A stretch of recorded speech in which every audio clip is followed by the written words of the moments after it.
Fala galera, então vamos começar no vídeo de hoje. Nós vamos falar sobre vetores, tá? Vamos fazer uma pequena revisão sobre vetores.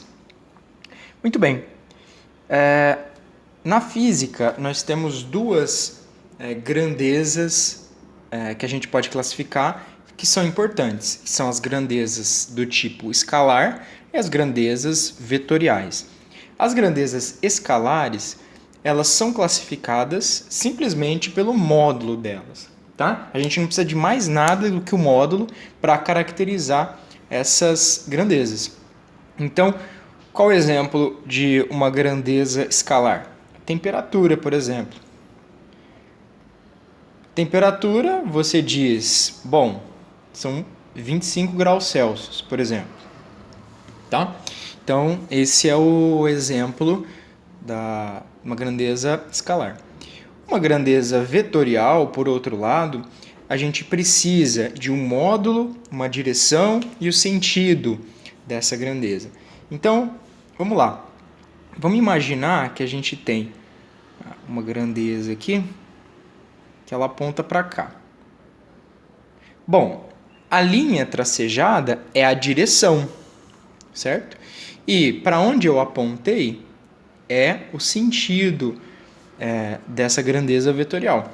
Essa grandeza, por exemplo, pode ser a velocidade, certo? A gente coloca uma setinha em cima para indicar que é uma grandeza vetorial. Então, a velocidade, além do módulo, por exemplo, 10 km por hora, 10 metros por segundo, você precisa dizer qual é a direção, né? E qual é o sentido dela. Né? Ela pode ser para frente, ela pode ser para trás. Tá? Então, da mesma forma, eu poderia fazer ela na mesma direção, mas no sentido oposto. Certo? Então, lembrem-se que uma grandeza vetorial ela é caracterizada por módulo, direção e sentido. Muito bem. Então, como é que a gente faz para somar grandezas vetoriais? Imagine que eu tenho o vetor A e o vetor B. Tá? E agora eu quero somar esses dois. Muito bem. O que a gente faz é traçar retas paralelas a cada um deles. Então, por exemplo, eu tenho o vetor B aqui, então eu vou traçar uma reta paralela a ele, lá na ponta do A.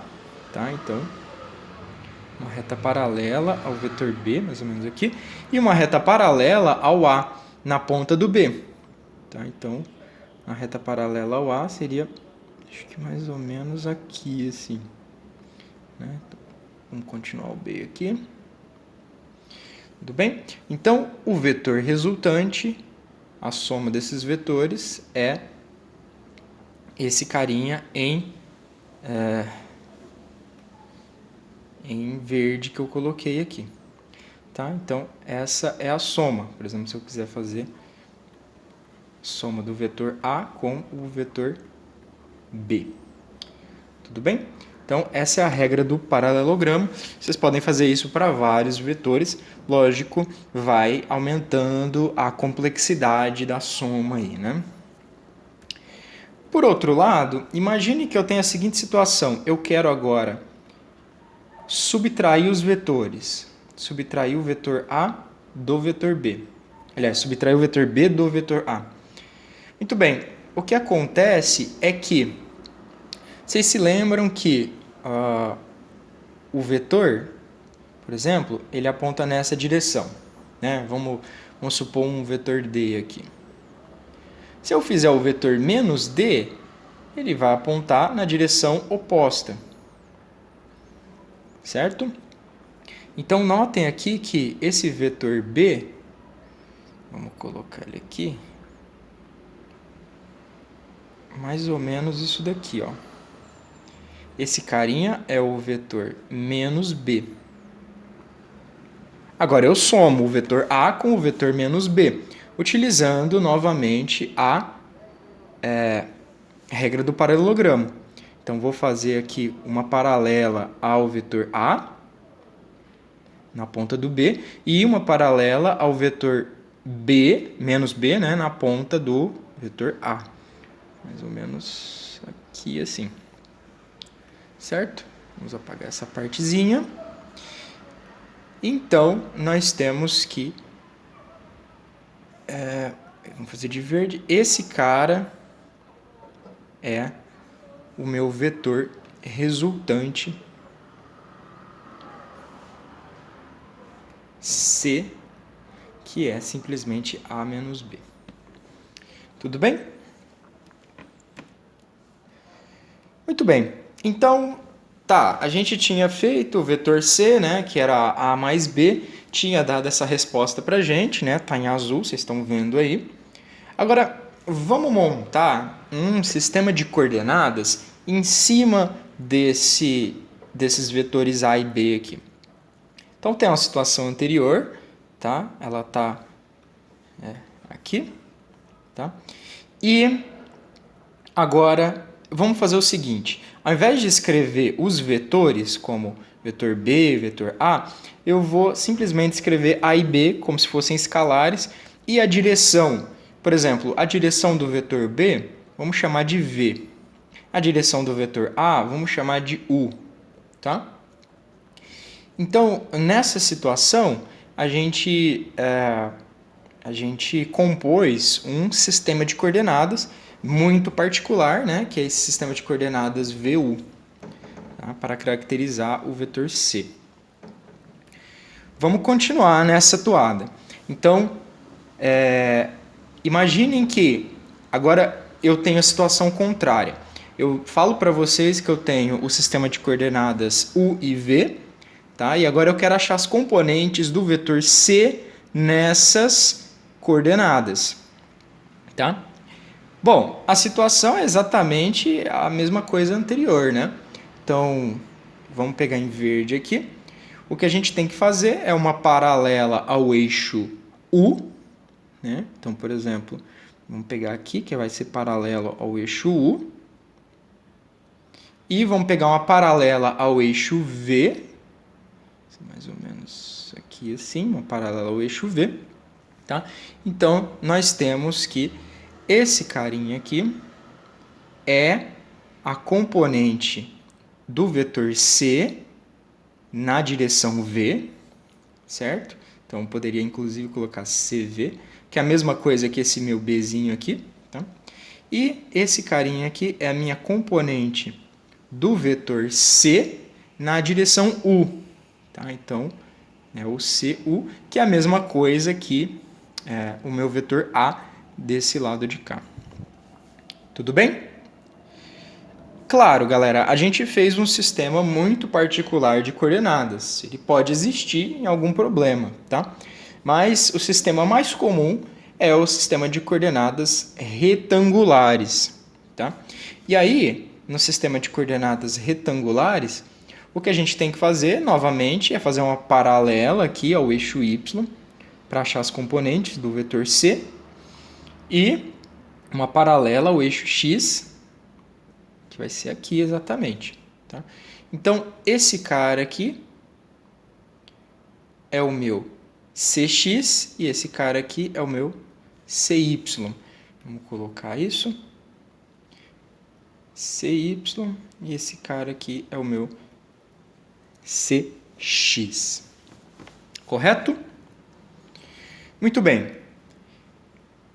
Notem lá que, tá, falei para vocês, tá aqui, né? Esse cara é o meu FX.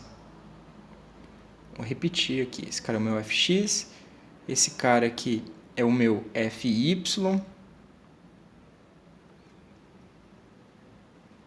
Agora, vamos imaginar uma coisa aqui, galera.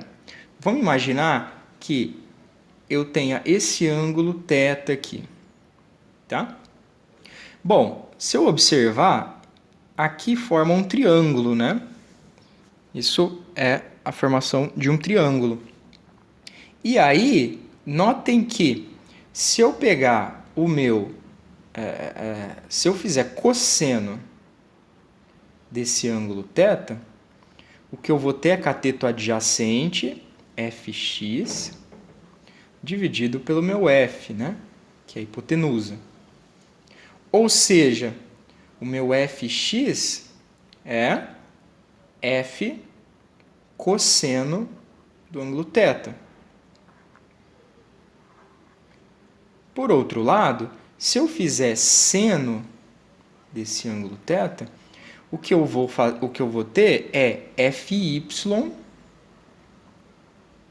né, que é o cateto oposto, sobre a hipotenusa F. E, portanto, eu acho daqui que o meu Fy é igual a F seno de θ. Bom, disso daqui, a gente tem uma regra de bolso muito importante, que é a seguinte. Se a gente tem a componente com o ângulo, muito bem, aquilo lá é cosseno.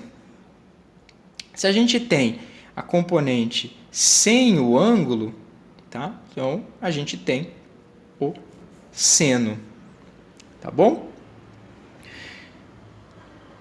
Muito bem, galera. Então, observem o seguinte.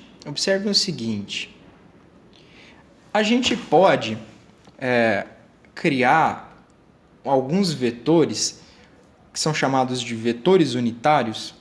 Unitários porque o módulo deles é 1, tá? Então, vamos colocar aqui, ó, módulo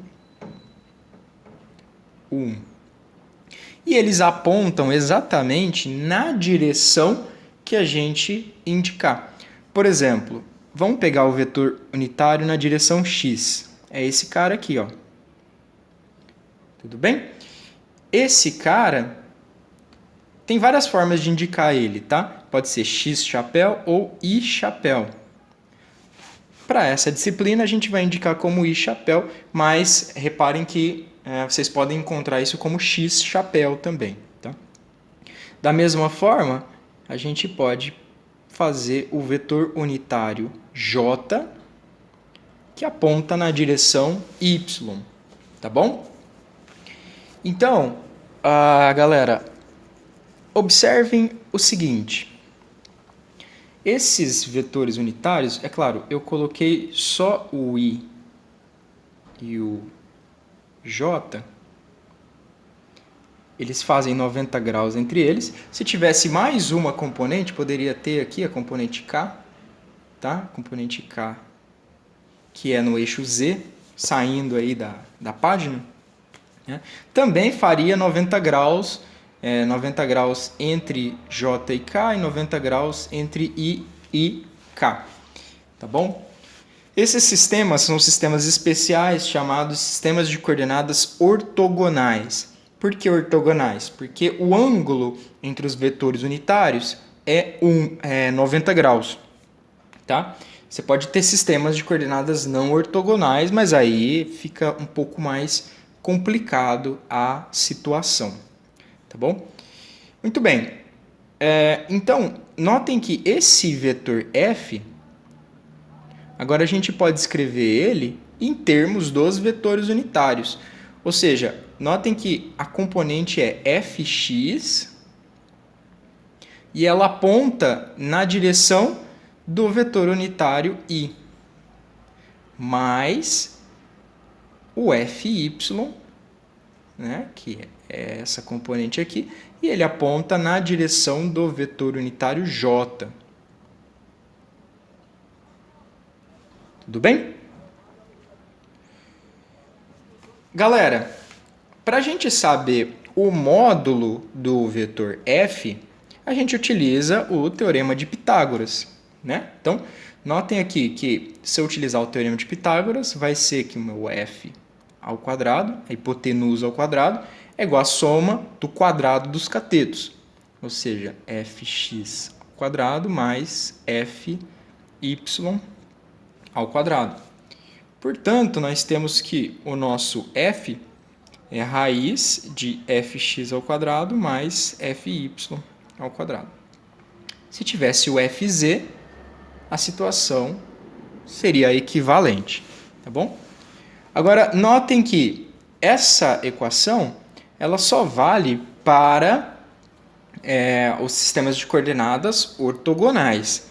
Tá? Quando ele não é ortogonal, aí a gente vai precisar de uma pequena generalização disso daí. Eu vou falar para vocês mais para frente. Ok? Agora, olha aqui. Vamos fazer uma generalização. Imaginem que a gente tem o vetor unitário Vzinho, que aponta na direção do eixo V, aqui nesse problema, e a gente tem um vetor unitário Uzinho, que aponta na direção U, né? Muito bem, nessa situação, o que acontece é que o nosso vetor Czinho pode ser escrito como a componente dele na direção V, que é o Bzinho, na direção V, mais o meu A, que é a componente na direção U, na direção U. Tá? Então, essa é uma maneira de fazer a generalização das componentes vetoriais.